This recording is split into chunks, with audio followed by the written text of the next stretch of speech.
To refine the mesh, I can go into mesh here and say change the edge sizing. So I can say double that to 20 and double this to 40, and then I can say, solve, and it will update the results. It will update the mesh and it will update the results. That's one way to do it. I'll do it a slightly different way. I'll go back to the project page and I will right click on model and say duplicate. And I'll give it a suitable name. So I'll call it 2D steady conduction, and I'll say mesh 2.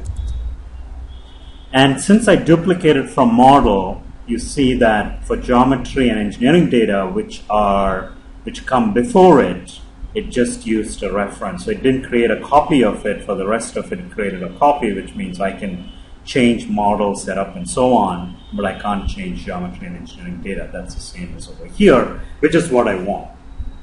And so let me bring up the mesh in this project. And here I can go in and change the edge sizing to 20. And the edge sizing here, I will double it to 40. And I'll say update.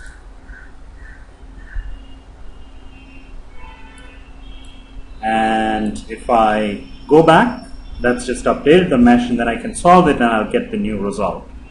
But also I want to do one other thing when I'm refining the mesh. So if I go back to the original solution and look at the temperature field, I can see that there is a large gradient over here. So this is where I need the most mesh resolution.